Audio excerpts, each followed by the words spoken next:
Siz угуп жаткан Марал радиосу өз уктурларын түз ободо улантат. Алдыдагы 1 саат ичинде Айлампа программасы менен бирге болууга чакырабыз. Микрофондо Майраш Базылакунова. Программабыздын бүгүнкү чыгарылышынан биз учурдагы коомдук саясий кырдаал тууралуу сөз кылмакчыбыз.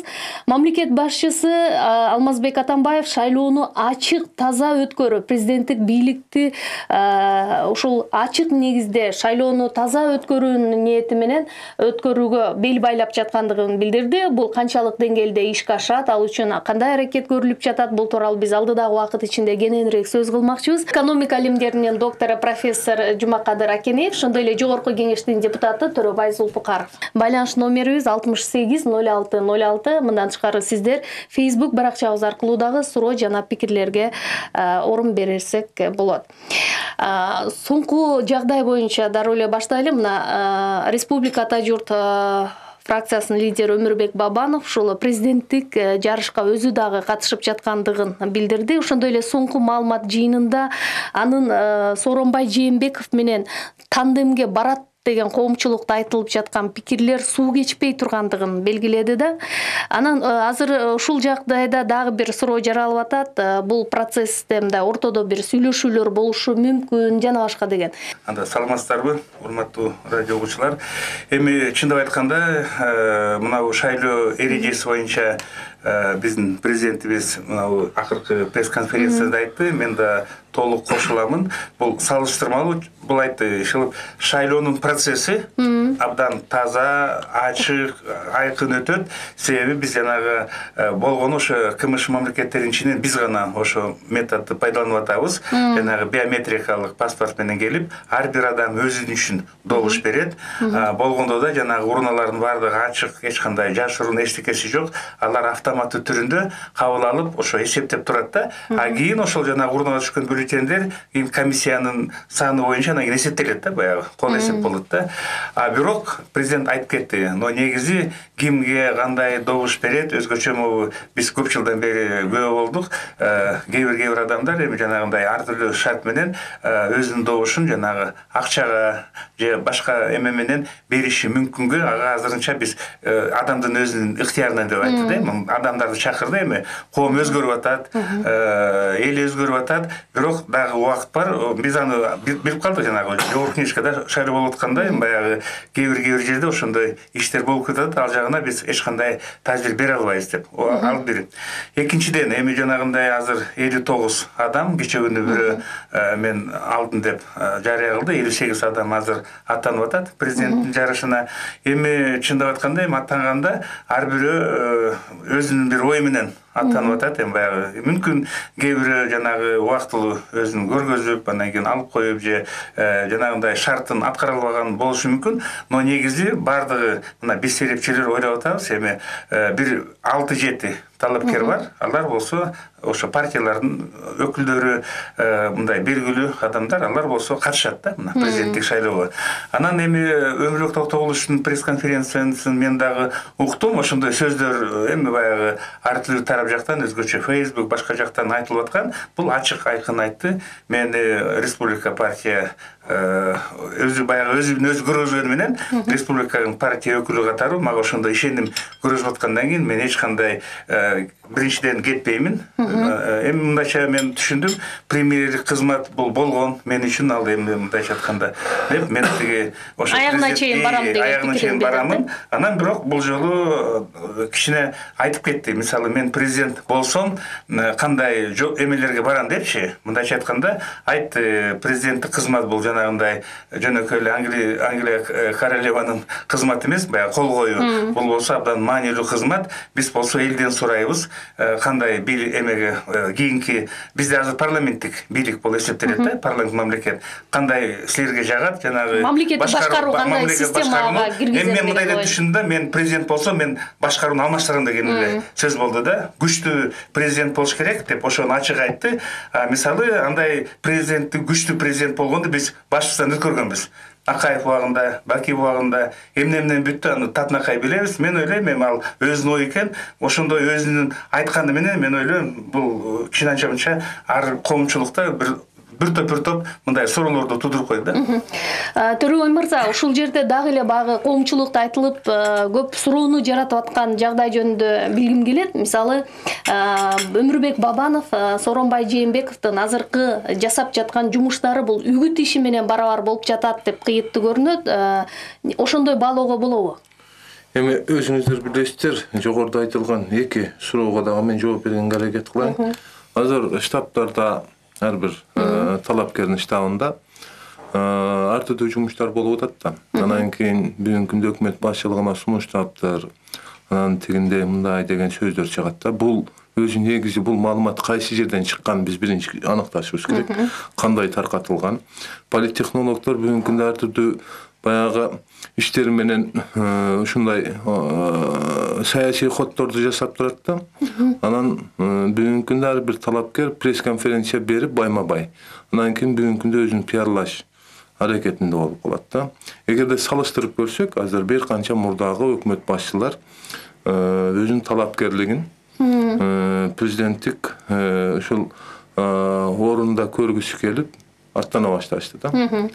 Эгерде Сооронбай Шариповичтин бүгүнкү күндө жасап аткан иши менен анан кийин ушул мурдагы өкмөт башчыларынын жасап аткан иши же болбосо телевидениядан чыккан боюнча эгерде иштерин салыштырып көрө турган болсок, анда кээ бир мурдагы өкмөт башчылар ушул биздин телевидениянын дикторлоруна караганда көбүрөөк чаба баштаган да, учурундачы. Салыштырмалуу андай эмес деп мен толук айта алам да. Бирок сын пикирлер көп болгон. Сооронбай Шариповичке баягы иштейт, бирок өзүн пиарлай албайт деп. Ошондуктан бүгүнкү күндө мыйзамдуу өкмөттүн жумушун элге жеткирип коюу максатында чыга баштады десек болот да. Бирок ошол кээ бир сын пикир айткан биздин ушул талапкерлерге деп койсом болот, салыштырмалуу бир тике азыраак коо деп ойлоп атам да менчи. Дагы бир жагдай, мына ошол эле маалымат жыйындарынын бирин Чыныбай Турсунбеков жогорку кеңештин төрагасы өткөрдү. Мына ошол жыйында ал президенттикке барбай тургандыгын белгиледи. Буга чейин бул маселе коомчулукта аябай чоң интриганы жаратып атты эле. Анан бул ал кишинин пикири боюнча мен өйдө жактагы чоң мындай салмактуу лидерлер менен сүйлөшүүдөн соң ушул чечимди кабыл алдым дейт. Бул дагы ар кандай пикирди жаратып атат. Демек кандайдыр бир саясат болуп жаткан жокпу, премьер-министрлик кызмат алууну көздөгөн жокпу деген маселелерди коомчулук чыны менен эле билгиси келет. Мен баштайм. Эми мен мисалы мындай СДПКнын мүчөсү эмесмин да. Жанагы катардагы жаран эксперт катары мен мисалы Чыныбай Акуновичтин жанагындай эмесин колдобойм да. Мен туура эмес деп көрдүм да. Эми мисалы буга чейинки билдирүүсүн, буга чейинки билдирүүсүн бардыгын себеби эми партиянын мүчөсү болгондон кийин партиянын мүчөсү деген тартип бар да. Партиянын уставы бар. Аны болсо баягы ар бир адам жанагындай бузууга болот, бирок анда партиядан чыгып туруп, анан кийин жанагындай ар түрлүү эмени жасасаң болот да.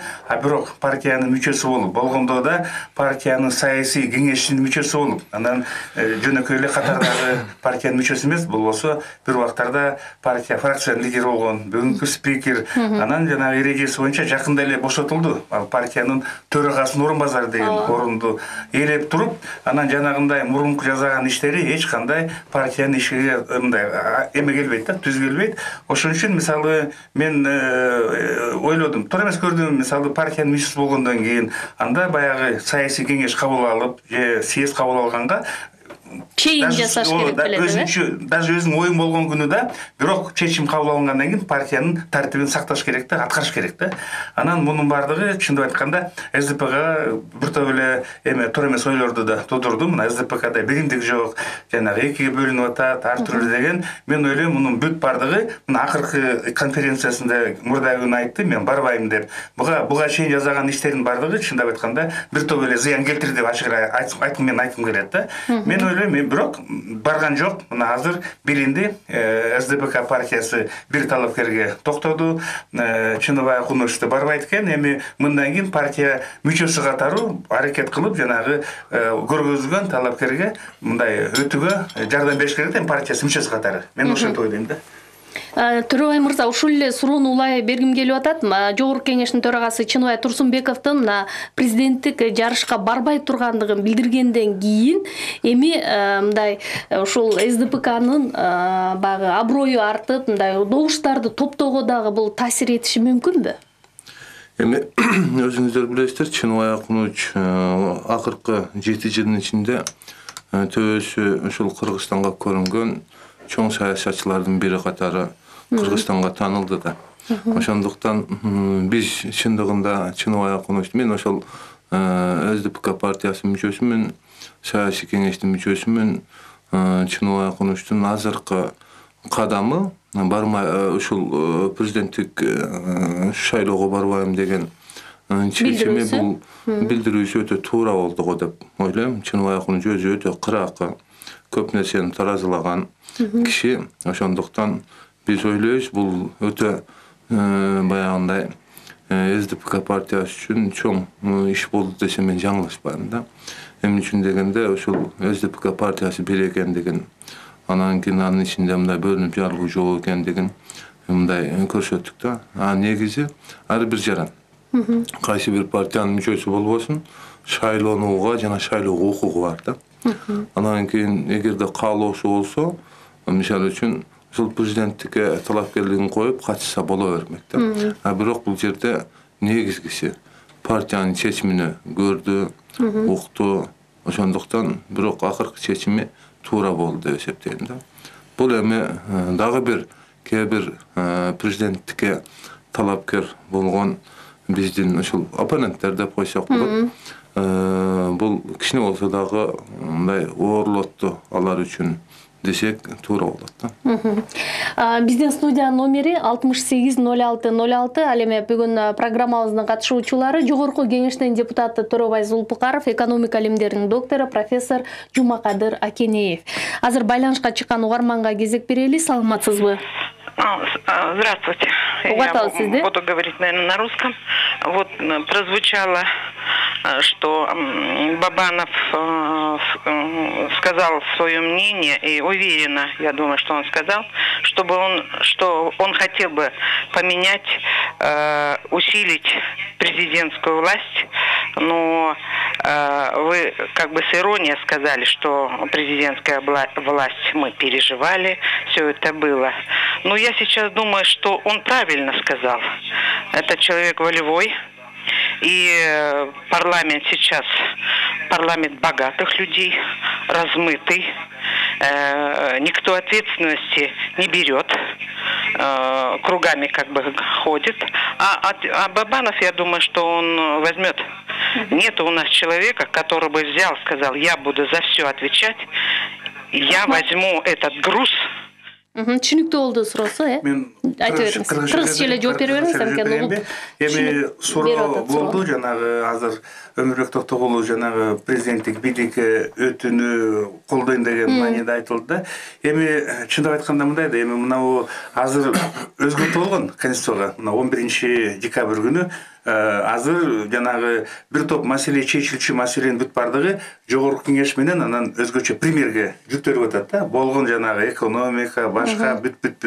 Азыр баягы Алмазбек Шаршенов жанагындай өзү президент болгонго жараша өзү деле ачык айткан, башында мен 6 жылдан кийин элдин алдынан жооп бериш керекмин деп. Анан бизде мынау 6 жыл, өткөн 6 жыл бул жерде толук парламенттик деп айтууга болбойт да, жанагы бийлик болду деп. Чындап айтканда Алмазбек Шаршенов бир топ өкмөттүн да жумушун өзүнө моюнуна жүктөп атты. Ошон үчүн эми бул жерде бардыгы негизги мыйзам боюнча болуш керек. Эң негизги мыйзам конституция ошол боюнча азыр жанагы чечүүчү маселе ошол эле убада берген экономиканы биз өзгөртөмүн 6 жылдын ичинде 10 өнүккөн мамлекеттин арасына киргизем деген бул премьердин иши. Азыр президент, азыркы президент шайланган 1 декабрдан кийин ошону жазайм деген күнү да мыйзам ага жол бербейт да. Ал болсо өзүнүн укугу бар да. Эми бир топ эле укугу бир топ. Ал жанагындай жогорку кеңеш менен мамиле түзүп, керек болсо жогорку кеңешти таратууга чейин ошондой мүмкүнчүлүгү бар президенттикке. Но негизи экономикага жанагынтип түздөн түз киришүү жок да президентте. Ошон үчүн мен ойлойм, мына ошо азыркы мыйзам боюнча иштесе, негизги ошо экономиканы оңдойм, мамлекетти өзгөртөм, айлыкты көтөрөм, пенсияны көтөрөм, элди жыргатам деген бул негизги бул премьердин мойнуна жүктөлөт, келечектеги премьер. Анан ошого жогорку кеңеш жардам бериш керек да. Мындай татыктуу адамды премьерликке шайлап, мүмкүнчүлүк берилет. Азыр баягы мурункудай эмес. Премьер азыр өзү дайындайт, өзү жумуштан алат, жанагы бардыгын.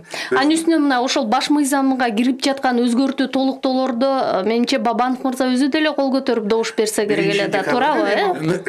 Чындыгында мамлекеттеги башкаруу системасын өзгөртүү укугу бул ошол биздин башкы мыйзамыбызда дагы 2-статьяда жазылып турат, такча. Бул негизги бийлик элдики деп. Эл өзүнүн бийлигин кантип жүргүзөт? Шайлоо жана тандоо жолдору менен да. Ошондуктан бизде референдумга алып чыгышыбыз керек да, анан кийин мамлекетте ушул кандай башкаруу системасы туура болот деп элден сураш керек да. Анан мен ойлойм, бүгүнкү күндө бизде парламенттик мамлекет эмеспиз бизчи. Унутпашыбыз керек. Биз парламенттик, президенттик мамлекетпиз да. Ошондуктан жогорку кеңеште кабыл алынган мыйзамдар, сөзсүз президентке барат. Президент ага кол коет. Же болбосо ошол эле кабыл алуу процедурасын орулотуп, бизге вето кайра кайтарып, вето коюп, эгерде вето коюлгандан кийин 89 ашыгы менен добуш беришибиз керек да. Анан мамлекетибиздеги негизги экономикага тиешелүү маселелер мыйзам менен тартиптер аныкталат да. Бирок негизги тартипти аныктоодо өзүнүн президенттин таасири бар да. Ошон үчүн биз парламенттик, президенттик башкаруу системасы деп айтабыз да. Ошондуктан мен ойлойм, эми мурда буга чейин авторитаризм же болбосо ошол накта президенттик күчтүү президенттин ушул укугу көп 2, 1, 3, 4 бийликти биз көрдүк да, башкаруу системасынча. Ошондо мисалы үчүн элибизде дагы кандай кабыл алат, бул өтө каттуу баягы талкууга түшкөн сөз болуп калды да. Анан кийин мына жогору жакта биздин радио угуучулар айтып кетип атпайбы, парламент өтө бай депчи. Эми алмаштырам деген кишилердин көбү керек эмес да. Мындайча айткандачы, туура, бул башкаруу системасында биз баягы шайлоо кодексине бир канча өзгөртүүлөрдү киргизип атпайбызбы? Ошол өзгөртүүлөрдөн бүгүнкү күндө мурдагы карусель, башка биометрикалык баягы эме менен биз ушул добуш берип атканыбыз, бул добуш шайлоо бир канча тазаланды десек болот да. Бирок сатып алуу бүгүнкү күнгө чейин калып кетип атат. Эгерде ошол радио угуучулар депутаттардын тизмесин алып туруп, анан кийин кайсыл партияда кандай баягы байлыгы боюнча кандай кишилер турат, эгерде бир тизмесин карап чыкса, ал бул сурооду бермек эмес деп ойлойм. Мен кичине толуктуу айтып кетейин Төрөбай мырзанын сөзүнө. Мына 5-чи биз анча баягы башынан башталды да, 5-чи 1 жылдан кийин болуп калды. Мына 6-чы парламенттин мына чакырылышында 6-чы чакырылышына белгилүү болуп калды. Чындап айтканда, жанагы партиянын биринчи тизмелерине бул эми мүмкүнчүлүк берип атты мыйзам. Бул жанагы мыйзамсыз эмес, мыйзам. Жанагы партиянын мүчөлөрү өзүнүн жана акчасына карата орундарды ээлеп атышты. Муну мойнуна алыш керек. Эми кээ бир адамдар жөн эле кирип атты, таанымал адам. Алгачкы 10дук деп, алгачкы 10 жанагы алтын 10 киши деп айтылат, золотая десятка орусдар башкача деп, анан жанагы жылдыруу боюнча да эми биз деле көрүп атабыз да, баягы тетиги арттагы турган тизмеден келип туруп, жылып парламенттин мүчөсү болуп кетип атат да. Жанагы квоталардын баардыгы сатылбай жатат. Эми аялдардын саны баланча болуш керек, жаштардын саны баланча болуш керек. Алда бузулуп атты да. Мунун баарын көрүп атабыз да. Ошон үчүн чындап айтканда эми жанагы радио угармандын суроосуна кичине мындай көңүл бурса болот да. Но негизи бул азыр жанагы бизде бул экинчи чакырылышы. Мына президент айтып кетти өзүнүн конференциясына 20-жылы башка жол менен депутаттар келет, ошол эле парламентке мүмкүн ага чейин жогорку кеңеште өзүнүн ишин карап, жанагындай болсого балл 9 балга чейин көтөрүлүп бир сөзүн айтты, олигархтык парламент болбойт деп айтты да, жанагы капчыгы чоңдордун парламенти болбойт деп. Дагы угарманды угуп көрөлүчү азыр. Саламатсызбы? Алло, саламатсыздарбы? Угат атабыз сизди. Турабай мырза, ассаламу алейкум. Атым Жылдызбек, коомдук ишмер болом. Мен мындай демекчимин, чынында эле мен мисалы спикердин баягы президенттик ажоолукка койбогону бул туура эле дейм да. Партия колдобогондон кийин кээ бир адамдар мына канча 50ге жакын кандидаттар коюп атпайбы? Мен ойлойм, атым чыкпаса жер өттү деген эл болуп атат да. Алардын канчасы 30 000 голос алат, анан кийин бүгүрө койгондон кийин билебиз ат. Анан эми айтайын дегеним мисалы Өмүрбек Бабановду мен мындай жамандаган, мен мындай өзүм оюмду айтып атам да, мисалы мына банкы бар да, мына өзү 4% алды дагы, элге 20% өдө берет да. Мен кээде таң калам да, ушундай чын акча түшсө эле болобуз деп. Мен ойлойм, мамлекеттин эртең кызыкчылыгы үчүн, эл биримдик үчүн ойлой турган болсо, алар бир тандемге келсе болмок да. Башкалар деле ошондой болуп атат да, урматтуу төрөбүз. Мисалы Сооронбай Шариповичти карап көрсөңүз, эч кандай бир коррупция же бир нерсеге аралашпаган, бир ыплас нерсеге аралашпаган инсан болуп атпайбы? Мен ойлойм, бул Сооронбай Шариповичтин кандидатурасы туура эле, анан Өмүрбек Бабановдуку мен күчтүү деп оппонент деп ойлойм. Темесар ичтүү деле күчтүү оппонент, бирок мындай караганда булардын дагы арка жагын карасаңыз кандай эмелер болгон. Мен ушундай нерселерге мен мамлекетибизди, элди башкарып, башка мамлекеттерге бизди Кыргызстанды баягы көрсөтө турган, аренага чыгара турган мындай авторитеттүү, жүздүү бир мындай таза инсан болсо жакшы дейм да, Сооронбай Шарипович. Рахмат сизге. Рахмат. Жооп бере бериңиз. Рахмат. Эми жогору жакта радио угарманыбыздын баягы сөздөрүнө деле мен кошулуп кетем. Бирок биз азыр бүгүнкү күндөгү радио угуучуларды ушул убакыттан пайдаланып бирөөгө бир сын пикир айтпоого аракет кылып атабыз. Биз өзүбүздүн негизги оюбузду гана билдиргенге аракет кылып атабыз. Чындыгында мындай карасам, Сооронбай Шариповичти колдогон баягы кишидей сезилип атат. Анан кийин экөөбүздүн оюбуз бир эле чыгып атат деп атам да. Ошондуктанчы анан Өмүрбек Бабанов, Темир Шариев дагы мамлекет үчүн жасаган иштери бар. Ошондуктан алар бүгүнкү күндө жакшы, анан кийин жаман жагы. Же болбосо ар бир киши өзүнүн жасап аткан иш үчүн жооп бере турган күн учуру, ошо шайлоо учуру да, тандоо учуру да. Анан кийин бул коомчулук өзү тандап алыш керек да. Сөзсүзчү. Ар бир жасаган ишин, жакшы жумушуна дагы, жаман жумушуна дагы баа бере турган. Ошондуктан биз баягы бүгүнкү күндө кээ бир учурда шайлоо учурунда ушундай бир пластиктарды мен көрүп калып атам да, ата энесине чейин тийишүүгө өтө баштадык да. Мындайча айтканда, адам баласына ыйык болгон өзүнүн мекени, тили, улуту, ата энеси же болбосо диниге тийишпешибиз керек. Ошодон кичине алыс болсок, анан кийин ар бир жаран кайсы жерде депутат болуп иштегенде кандай ишмердүүлүктөрдү көрсөтө алды, жакшы жаман жагын. Же болбосо өкмөт башчы болуп жүргөндө кандай жумуштарды аткарды, жакшы жаман жагын. Анан бүгүнкү жасап аткан жумушу, элдин артында биз эми 6 миллион калкпыз. Кыргызстанда ар биринин жасап аткан иши же болбосо кылган жумушу мындай алаганга салгандай эле көрүнүп турат да. Ошондуктан мен туура багытка алып кетип туура. Мен кошумча коюн, жана радио угарман бир маселени айтып кетти. Мен да бул маселени мындан 2 жума мурун көтөргөм, бир чоң ээстин бир чогулушунда. Жанагы 17 миллион доллар боюнча кеп айтып атпайбы? Эми банктан алып, эми чындап айтканда билебиз да, банк бар, андан башка да бул эле жакта жанагындай мүлктөрү бар дегендей, колунда акчасы бар жанагындай салып бүтүрүүгө да. Анан ошол кезде эми бул жерде жанагындай логистикалык борборлор деген бар да, жанагындай мясокомбинаттар, ошо дыйкандарга деген эмеде берип кеткени туура. Өткөндө президентке да суроо берилди. Мен Москвада элем, угуп калдым Чолпон Атадан. Ал жооп берди, ар бир адамдын укугу бар жанагындай кредит алууга. Но негизи жанагындай кыйынчылык убактарда, баягы кредит жетишпеген кезде жанагындай чоң көлөмдөгү 17 миллион доллар кредит жанагындай 4% менен берилип эми курулуп атат. Бул багы сиз моралдык жоопкерчилик да болуш керек деген ойду айтасыз. Өзгөчө эл жактан кичине эми туура эмес эле көрүнүш болуп атат да. Эси жок болгон күнү анда бир жөн эле ошону жанагы көрөбө коюп, ошол 17 миллионду мисалы ошол эле дыйкандарга, ошол эле жанагы могу кайры иштечү же башка жакка деле берсе болмок эле деген мен деле ойдомун да. Мен мисалы жаран катары муну мен да туура эмес кабыл алдым да. Азыр бизде Facebook'та да бир топ суроолор келди, аларга жооп берип өтсөк. Угарман кайрылган экен. Премьер-министр эми расмий түрдө катталгандан кийин албетте кызматын тапшырат. Бирок дейт, айрым жогорку кеңештин депутаттары деле депутаттык ишмердүүлүккө жамынып алып, агитация жумуштарын жүргүзүп атпайбы? Эмне үчүн анда алар укуктардын корголушу же теңчилик жөнүндө сөз кылышпайт өздөрү деп кайрылган экен.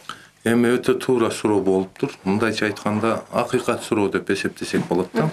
Эми үчүн дегенде бул суроо берген жараныбыз өзү мыйзамды билет окшойт.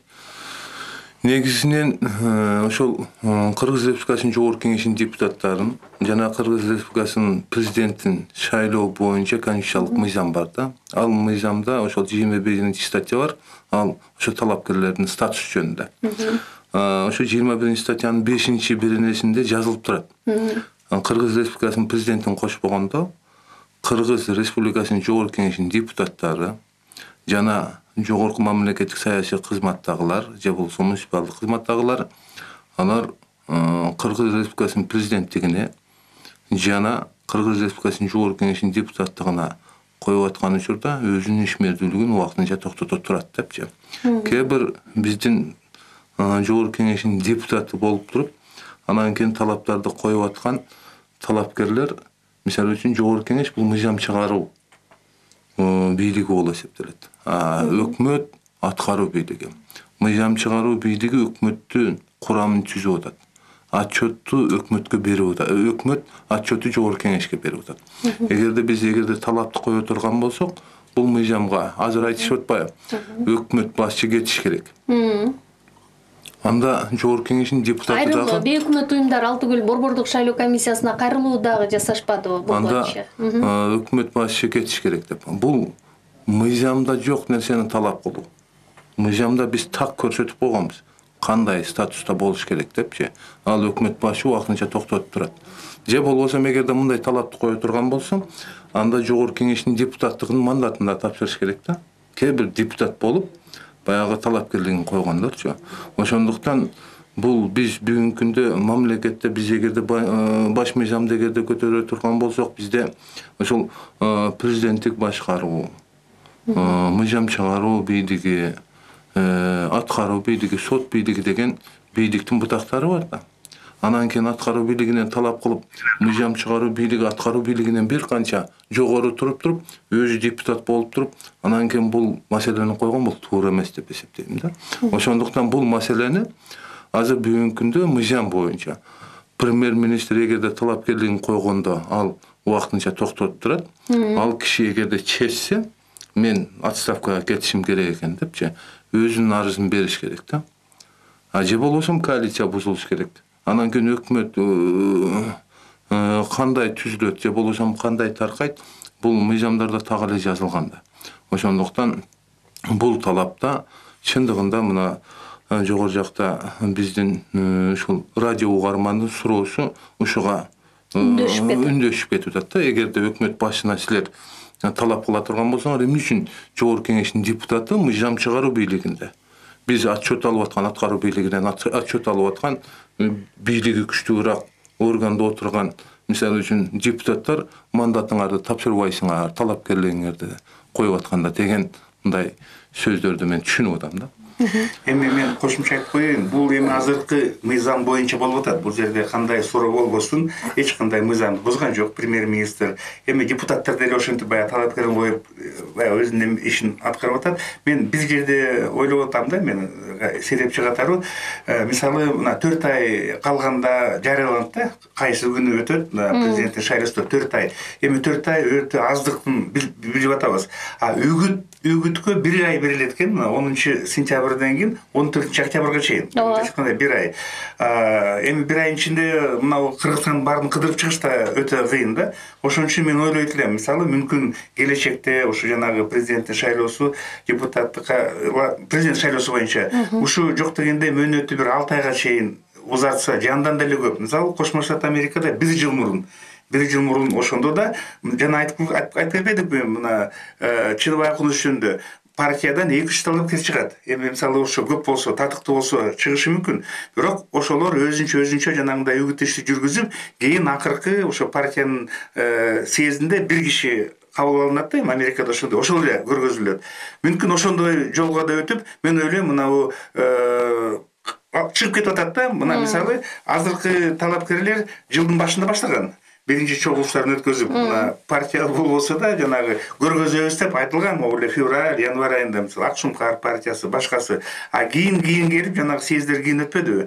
Ошон үчүн мен ойлойм, президенттиктен бул абдан маанилүү жумуш, абдан ошо эми мүмкүнчүлүк бериш керек, программасын угуш керек, тегинесин, мунусун өзгөртүү киргизүү керек. Адам менен тааныш керек. Мен ойлойм, бул узатыш керек да бул мөөнөтү. Азыр кыска жаңылыкка орун берелик, бирок ага чейин байланышка чыккан угарманды күттүрбөй суроосун кабыл алып койсок. Саламатсызбы? Алло, саламатсыңар. Угат сизди. Кичине үгүт болуп атат да, анан кыска айтсаңыз анан. Мындай суроода Сооронбай Жээнбековго действительно претензия жок, бул киши жакшы иштеп атат, эмеси жок, шлейфи. Но Төрөбай мырзага и Акинеев мырзага мындай суроода бул салмактуу политиктер. Бир туугандары бар да, спикер бывший, они баягы динге аябай келишип кеткен да, анан ошолор Сооронбай Жээнбеков президенттикке келгенде ошо биз исламский государство болобузбу, потому что они члены там таблиги жамаат, ошо коркунуч бар да. Рахмат. Сооронбай Шарипович жакшы киши, бирок бир туугандары бар да депчи. Эми биз бир талапкерлерди бир тууганы жок талапкер издөө бул өзү мыйзамга да туура эмес келет да.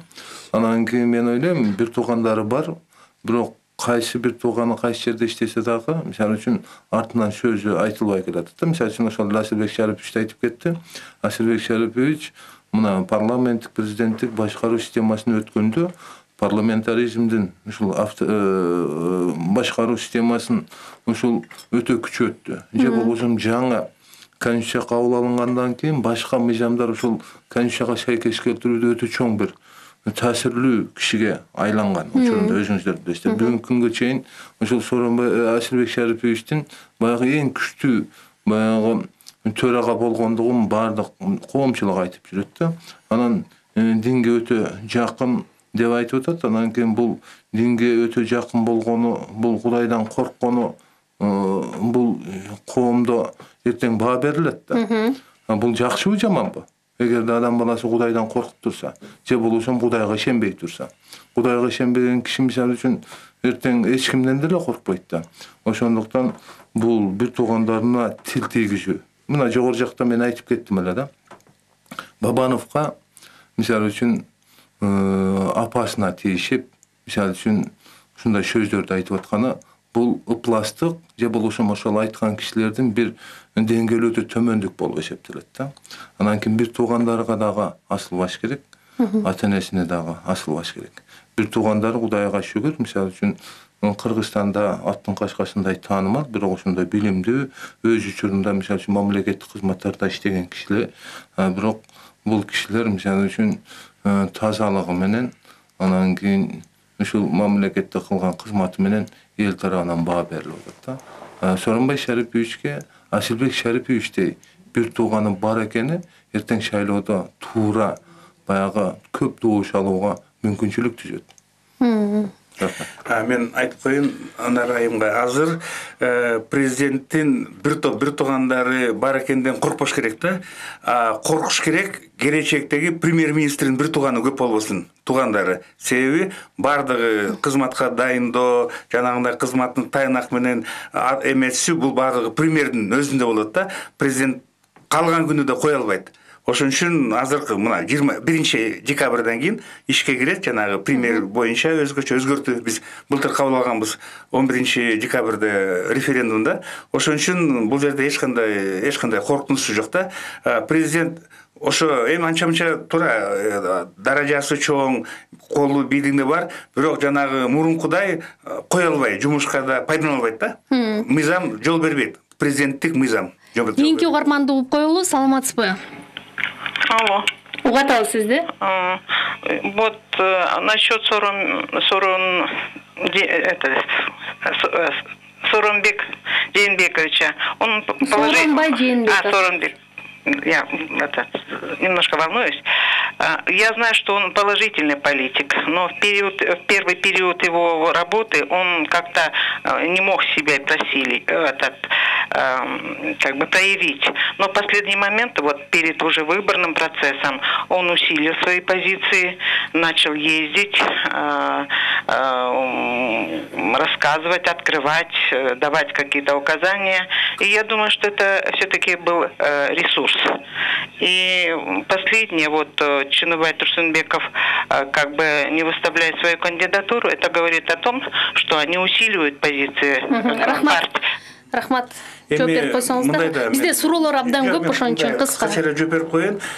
Сооронбай Шарипович мына премьерникке келгенден баштап ал жөнүндө эл мындай эми тынымсыз кандай иштеп атат, карап баа бере баштады. Ошону эле жанагы башкалардын бардыгы. Себеби ага чейин ал мындай кызматтарда иштеп атты. Эми Ошто иштеп атты, башка бир мамлекет бир мамлекеттик кадр кызматын жетектеди. Башчысы болду. Анан аппарат президенти биринчи орун базары. Ал жерде мындай күндө чыкпайт да. Премьер катары болгону эле 1 жыл, 2 ай, 3 ай ошол. Ошондуктан мындай кыска мөөнөт болуп атат да, и көзгө көрүнүп атат. Эми Сооронбай Шарипович жөнүндө жана акыркы эле 1 жыл, 2 ай. Ага караганда мана Өмүрбек Токтогулович, Темир Аргимбаевич, Төрөбаевтар алар башындан саясатта, Жогорку Кеңештин депутаты, фракциянын лидерлери алар жөнүндө көп жанагындай маалыматты алып аттык да. Ошон үчүн ушундай көз карашта ошондой көрүнүп атат. Сиздин оюңузду улай суроо бергим келип атат. Бул тууралуу угарман кайрылган экен да. Азыр дейт айрым талапкерлер эл менен жерлерде, аймактарда жолугушуп жатат. Бирок өкмөттүн акыркы кездеги жакшы иштерин алар өздөрүнүкү кылып көрсөтүп атпайбы? Бул туура көрүнүш болуп саналабы деп кайрылган. Эми өзүңүздөр билесиздер, жогору жакта айтылып кетпедиби? Баягы Жогорку Кеңештин депутаттары мыйзам чыгарат, мыйзам аткасын көзөмөлдөйт. Бюджет бул мыйзам да. Ошо бюджеттин аткарылышын көзөмөлдөө укугу Жогорку Кеңештин депутаттарына берилген. Кээ бир учурда, мисалы үчүн өкмөттүн жашап аткан иштерин мына мен жасадым деп, кээ бир учурда өкмөттүн жасай алып аткан иштерин өкмөткө жүктөгөн учурлар көп болуп атат. Бул саясаттын шайтан оюндары деген ушул нерсе болот экен да. Ошол эле мисалы үчүн Коопсуз шаар боюнча өзүңүздөр билесиздер, 2012-жылы Кытай компаниясы утуп алган. Алар өтө чоң, 78 миллион долларга утулган да. Бирок ошону кийин өздөрү баш тартты бул нерсеничи. Эмне үчүн дегенде өтө кымбат болуп калган депчи. Бүгүнкү күндө бүтпөй аткандыгы үчүн бүгүнкү өкмөттү күнөөлөп аткан талапкерлерге мен таң калам да. Ошондуктан кээ бир учурда бул тармакта жакшы ишти мен жасадым деп, мисалы үчүн кээ бир кемчилдиктерди бул өкмөттүкү деген саясатта туура эмес да. Ошондуктан баарын бирдей акыйкаттыгы үчүн айтып коюшубуз керек. Мисалы үчүн 2016-жылдагы ушул өкмөттүн иштегенине отчетуна биз баа бердик. 98 депутат туура иштепсин, жакшы иштепсин деп баа берилди да. Бул баа өтө жакшы баа. Эмне үчүн дегенде ушул 2016-жылдагы кабыл алынган бюджетти аткаруу өтө оор эле, өтө амбициозный эле. Экономика 5,9%-ка өсүш керек деп. Ошондой эле ички продукция мынча процентке өсүш керек деп биз алдыбызга чоң милдеттемелерди алганбыз да. Бирок буну аткаруу Евразийский жаңы кирип, анан кийин бул интеграция болуп, ошол бирге иштеп кетүү өтө оор учурда ошол Сооронбай Шарипович туура алып кетти десек болот. Ушул 2016-жылы азыркы 26 жылдык биздин Кыргыз Республикасынын тарыхын ала турган болсок, социалдык объектилерди курууда, жол курууда эми өзүңүздөр салыштырып көрүңүздөр. Мисалы үчүн ошол эле балыкчы коомдуу жолуна канча акча каражат. Бул чечим алган кишилер бөлөк. Бирок ошол учурда киреше бөлүгүндө мегакомдун сатылышы бар эле да. Мегаком сатылган жок. Бирок бюджеттен акча таап туруп, ал жол миллиарддан ашуун акча ага бөлүндү да. Ошол эле мисалы үчүн аэропорт Бишкек жолу. Бул жерде 860 миллион. Бирок 2012-жылы жол курууга канча акча бөлүнгөн?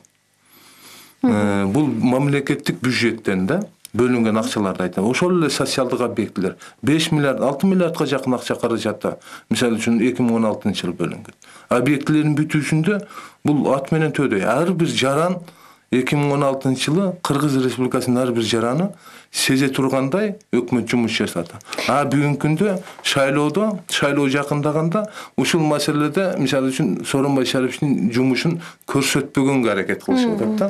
Бул өкмөттүн жакшы иштегендиги болуп эсептелет. Мен кичине экономист катары ошо сиз талдоо жүргүзүп атасыз да. Кошуламын. Эми чындап айтканда акыркы 1,5 жыл иштеп аткан жумуш абдан жемиштүү болду деп айтсак болот. Жана көрсөткүчтөрдүн бардыгы өзгөчө. 2017 жылдын көрсөткүчтөрү абдан жакшы болуп атат да. Буюрса жылдын жыйынтыгы боюнча жанагы алынган милдеттендердин бардыгы ашык түрүндө аткарылат. Азыр жарым жыл ошондой аткарылды да. Мен башка нерсеге көңүл буркогум келет да. Эми жамандыр жакшыдыр 1,5 жыл иштеди да Сооронбай Шарипович. Бир жанагындай бир туугандарына бөлдүрүп кетти, бир жанагы Кыргыз Россия фондунун кредити же дагы бирдеме болуп кетти деген бир сөз артынан ээрчиген жок да. Бул абдан мен ойлойм бул абдан чоң көрсөткүч. Бизде 7 премьер-министр иштеди. Мына акыркы 7 акчага келгенде көптөрдүн көзү кызарып кетет. Ошондо эми мындай ошол дагы эмнени далилдейт? Эми таза иштеп атат да. Абдан таза иштеп атат. Калганын анча-мынча сөздөр ээрчиген биз билебиз да. Эми муну как үгүт катары деп ойлошу мүмкүн. Бул үгүт эмес. Бул эми баягы мен мындай өзүм анализ деп атам да. Анан так аткарып атат, өз убагында аткарып атат. Кышты абдан жакшы маанайда өткөрүп жибердик. Мындай оор кыш болгон эмес. Акыркы бир 15-20 жылдын ичинде 15-октябрда былтыр кар жаган боюнча мына 15-апрелде кетти да кар. Эми кар көп болду, туура азыр токтогул суу сактагыч толду 19,5 миллиард деп атабыз. Кичине анча-мынча жанагындай өзгөчө кырдаал жагынан кичине иштер болуп кетти. Сел, көчкү бул эми табигый. Мына талаачылык иштер азыр жүрүп атат. Мунун бардыгы кандай дебесек бул өкмөттүн жумушу да. Экспорт көтөрүлүп атат. 31% экспорт эч качан көтөрүлмөгөн эмес да. Жарым жылдын ичинде тынымсыз өтүп атат. Жанагы сатылып атат. Жолун таптык. Кантип жанагы экспорттук потенциалды өзүн өндүргөн продукцияга сатылыш керек. Жеңил өнөр жай ал дагы өсүп атат. Жакшы. Ошон үчүн мен ойлойм мунун бардыгы айланып келип мына өкмөттүн жумушу, өкмөттүн жыйындары өтүп атат. Эми туура жанагындай эме жок. Күндө премьер эми аргасынан барып жолукса, тиги регионго чыкса көргөзөт экен да, телевизор көргөзөт экен, радио айтат экен, и то чанда да мындай. Мурункудай эмес да, мурун болсо баягы башынан баштап премьер менен башталчу, анан премьер менен бүтчү да, андай жок да азыр. Ошон үчүн мен ойлойм, эми чындап айтканда СДПК партия мына мүчөсү Төрөбай мырза турат, мен эң туура тандоо болду деп мен ойлойм, буюрса абдан жакшы тандоо, туура тандоо болду да. Дагы бир угарманыбыз кызыгып атат да, азыр айрым талапкерлер дейт, кол чогултуу учурунда деле каражатты сунуш кылып акча таратып аткан көрүнүштөр бар дейт. Мүмкүн бул тууралуу сиздер билбей чыгарсыздар. Андай болсо таза шайлоо өткөрүүгө мүмкүнбү деп кайрылган экен. Эми жогору жакта айтылды, массалык маалымат каражаттардан кээ бир соц тармактардан биз дагы биз окуп калдык да. Ошол 30 000 кол чогултууда чоң бир кыйынчылыктар жаралгандыгы жөнүндөчү. Ошондуктан эми кол чогултууда мындай ушундай жумуштар болуп атса, билбейм, эртеңки шайлоодо канча добуш чогултат, мен билбейм да, кээ бир талапкерлерге. Анан кийин ошондуктан биз эми бул добушту сатып алуу болуп атат, бирок мыйзамдарды иштетишибиз керек. Буну токтотууга аракет кылышыбыз керек. Салыштырмалуу мисалы үчүн баягы таза шайлоо болушуна көп эле көз жетип эле турат. Бирок кээ бир учурда өздөрү ошо таза шайлоо утушуну билбегендер баягы сын пикирлери көбүрөөк болуп атат да. Ошондуктан элибизде, журтубузга биз кайрылышыбыз керек да. Ушул акчага сатылбаш керек. Бул боюнча пропагандалык жумуштар көп жүрүш керек телевидениядан. Анан кийин бул боюнча БШКда көбүрөөк иштеш керек. Анан кийин бизде көрсөтүлгөн мыйзамдар бар да. Бизде мисалы үчүн кээ бир ошол добуш сатып алууда кылмыш ишин козгосо да болот да. Бул боюнча дагы мыйзамдардын иштешин биз катуу талап кылышыбыз керек. А бирок ошол эле талапты коюп атканда дагы бул баягы милиция кызматкерлери, күч структуралары тарабынан мындай административный ресурс колдонуп атат деген да сөз чыгып кетиши мүмкүн да. Ошон үчүн этияттык биз келечекте бул мыйзам менен дагы аныктайлы деген көптөгөн депутаттар тарабынан сунуш болгон. Бул баягы жоопкерчилигин дагы күчөтүү боюнча сунуштар болгон да. Бирок ошол эле кээ бир жогорку кеңештин депутаттары бүгүнкү күндө талапкерлигине коюп аткан депутаттар ушул мыйзамга каршы чыгып турушкан. Ошондуктан мен ойлойм баягы таза өткөрүүгө барыбыз кызыктар болушубуз керек. Эми бир жолу, эки жолу алданышы мүмкүн, бирок элде токчулук, элде ушул барчылык болуп тура турган болсо, бул акча таркатуу таасир бербейт. Элибиз Кудай буйруса, ушул акча таркаткан киши анын ыйманын ошол 1000 сомго же 500 сомго, 300 сомго сатып алып аткан киши. Ыйманын сатып алып аткан киши кантип мисалы үчүн эртең мамлекет үчүн жумуш аткарат. Бул мисалы үчүн элдин душманы болуп эсептелип атпайбы? Ошондуктан биз сатып алууга же болбосо ушу сатылбоого элдерди чакырышыбыз керек да. Ким кайсыл кандидат эгерде акча сунуштап аткан болсо, ал Кыргызстан үчүн эч качан жакшылык кылбайт да. Мен айтып коеюн, мына азыркы мына мыйзамдар эми мүмкүнчүлүктү пайдаланып, жогорку кеңештин депутаты отурат жанында. Мына шайлоо фонду бар да. Шайлоо фондго мурун эмеси бар болчу, 50 миллион чектөө бар болчу, 50 миллион сомду ошондон ашпаш керек деп. Ал чектөө алыныптыр. Азыр керек болсо миллиард сомда каалагандай салсаң болот. Анан экинчиден дагы үгүт жумуштар баштала элек, жанагындай плакаттар иле элек дегендей мындай. Азыр ошо шайлоо фонддон акча таратылып атыр, эми ачып коюшуп, уже миллион деген акчалар, жана акчасы көптөр эмнеге чурканмага эле барып, мына талапкерге, бул талапкерге деп акча берип койсоң келет экен да элем. Азыр чындап айтканда ошого биз башынан кичине үйрөтүп алдык да элибиздичи. Мына ошону азыртан тыюу салыш керек. Мен ойлойм, жанагы чектөөнүн үстүнкү жагы алып кой, бул туура эмес. Себеби анда мындайча айтканда колунда акчасы барлар утат да. Бул эми мисалы миллиард сомуң бар менен жанагы 100 000 сом бар экен кээ бирөөнүкү, 10 000 сому бар экен жанагы 59 кишинин арасында ошо жана фондунда салыштырма болот да. Ал 10 000 сомго эмне кыла алат? Же жанагынтип 300 миллион же 400 миллион деп. Ошон үчүн мен ойлойм, келечекте мына ушу фонд боюнча да кичине анча-мынча бир аз тартипке келтирип, анан мен ойлойм фонддун акчасын мына 10-сентябрда башталат экен үгүт жумуштар. Ошондон баштап колдонсо туура болот эле да. Азыр борбор шайлоо комиссиясы уруксат бериптир, пайдалана бергиле деп. Мына азыр угатабыз, баланча талапкерлер 6 миллион сом уже пайдаланып коюптур, 7 миллион сом. Бирок ошол чыгымдарды дагы өзгөчө көзөмөлдүк алышы кажет го борбордук шайлоо комиссиясы. Ошону кеттин барасын болбойбу? Кийинки угарманды угуп көрөлү, саламатсызбы? Алло, саламатсызбы. Угатабыз, сурооңузду кыска айтсаңыз.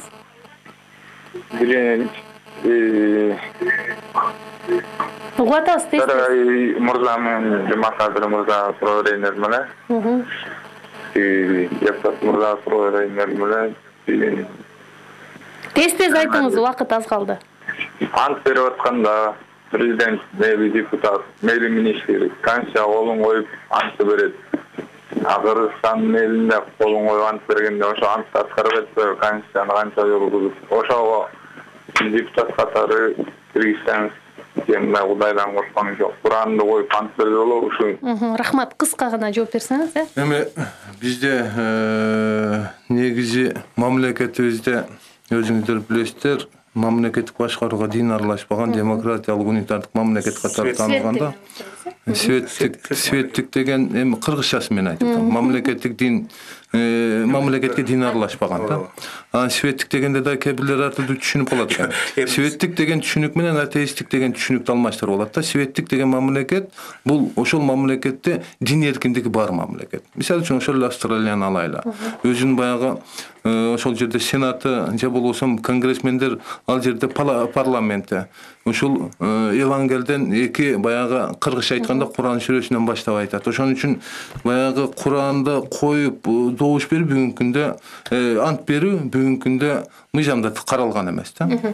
Азыр дагы бир угарманыбыз мындай кызык суроо берип атат да, талапкерлердин тизмесин абдан кун коюп карап чыктым дейт. Айрымдары дейт буга чейин кылмыш жоопкерчилигине тартылса, айрымдары ошол кылмыш жоопкерчилигине тартылар алдында турат. Анан алардын президент болом деген алдыга умтулуусун кантип түшүндүрө аласыңар деп кайрылган. Эми мыйзам бар ал жөнүндө. Мисалы жанагындай өзүнүн мыйзамдуу жолу менен эми ар түрлүү тетиги Аскар Акаевич убагында билебиз да, башка убагында мындай жазалмада эмелер болгондо, ошол жанагы эменен бардыгы алынса, мыйзам чегинде анда катышууга укугу бар. Муну эми борбор шайлоо комиссия карап эле мыйзам негизинде жол бербесе чектеп коюш керек. Жок, бул жерде мүмкүн бир саясий дагы кызыкчылыктары барбы деген ойду кыйтып атат окшойт да. Кылмыш ал жерде жазылган да, мына президенттин шайлоосунда, депутаттыктында жанагындай соттолуп, анан кийин ал болсо мыйзам чегинде алынбаса укугу жок деген бар. Ошонун эле негизинде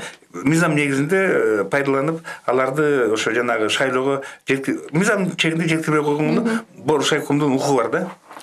Бул боюнча чындыгында бизде баягы жогору жакта айтылган Кыргыз Республикасынын президентин жана Кыргыз Республикасынын жогорку кеңешинин депутаттарын шайлоо боюнча конституциялык мыйзам бар, шайлоо кодекси бар, так жазылган. Ал жерде соттун чечими менен эгерде кылмыш жоопкерчиликке тартылып, өз мөөнөтү бүтө элек боло турган болсо, анда бул шайлоого шайланууга талапкер катары катталууга борбордук шайлоо комиссиясы уруксат бербейт да. Анан кийин бул жерде погашение деп коет. Погашение дагы баягы кылмыштардын дагы өзүнүн ар түрдүү болот, оор кылмыш, өзгөчө оор кылмыш болупчу, алардын өзүнүн мөөнөтү болот да. Ошол мөөнөтү эгерде өткөн болсо, баягы шайланууга укугу бар да. Мисалы үчүн кошуна мамлекет Казакстанды эгерде биз алып көрө турган болсок, аларда ошол кылмыш иши козголсо же соттолсо, ал талапкерлигин кое албайт алчы. Же болбосо шайлоочу баягы соттолуп, ошол түрмөлөрдө отурган болсо, анда шайлоого да укугун алып салган да. Ошондуктан бизде мыйзамдарда жазылган. Төрөбай мырза, дагы бир соңку суроого жооп алып калгым келип атат. Мына айрым массалык маалымат каражаттарында Сооронбай Жээнбеков кызматын өткөрүп берет. 21 августта парламент кезексиз жыйынга чогулган жатат деген билдирүүлөр чыга баштады. Ушул боюнча өзүңүз жооп берип койсоңуз, ушундай иш-чара өткөргөн атабы же мыйзамдык жагы кандай каралат? Эми мыйзам боюнча кезексиз жыйынды чакыруу, сессияны чакыруу. Жыйын эмес, сессияны чакыруу укугу президентте, өкмөттө, премьер-министрде эмес, өкмөттүн токтому менен бизге сунуш берилиш керек. Анан кийин 40 депутаттын сунушу менен төрага чакырылат да. Азырынча бизге бир дагы кат келип, мындай кайрылган регистрациядан өткөн эмес, 3 күндүн ичинде биз ошол кезекси сессия регистрация болгондон кийин ал кезекси сессия кайсы маселенин негизинде чогулат, ал ошол маселе дагы ошол так көрсөтүлүш керек да. Азырынча жогорку кеңеш тарабынан каттала элек. Анан кийин биз буну түшүнүп атабыз. Азыр мисалы үчүн премьер-министр кетиш керек, анан кийин кайра өкмөт түзүлүш керек деген бир аракеттер үчүн кезексиз сессия чакырылыш керек деген ой пикирлер айтылып атат да. Бул Сооронбай Шариповичтин чечимине баалуу болот да. Эмне үчүн дегенде, бүгүнкү мыйзам Сооронбай Шарипович президенттикке талапкерин коюп, убактынча премьер-министрлик кызматын токтотуп турууга укук берет. Жогорку кеңештин депутаттарына да укук берет. Премьер-министрлик кресло биринчи вице-премьерге тийиши мүмкүн. Да, убактынча баягы жүктөлөт да. Ошондуктан мен ойлойм, Сооронбай Шарипович азыр эч кандай баягы кетүү же кетпөө жөнүндө чечим кабыл ала элек. Эгерде кете турган болсо, анда правительство кетиш керек да. Коалиция иштеп атат. Анда жаңы өкмөттү биз түзүшүбүз керек. Өкмөттү түзүп атканда өзүңүздөр билесиздер, премьер-министрди биринчи биз тандашыбыз керек.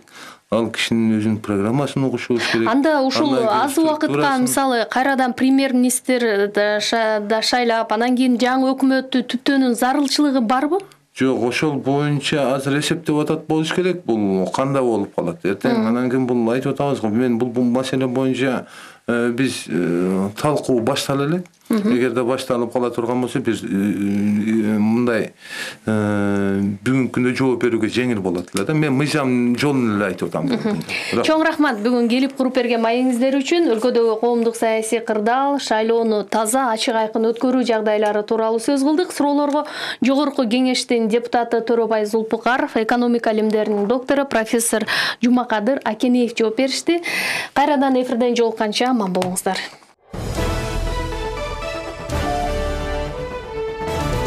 Күндүн окуясы, курч суроолор, ачык жооптор, кайчы пикирлер, ачуу чындык, талаш тартыштар. Мунун баары Айлампа программасында. Саат 9-дан 10-га чейин тыңдаңыз.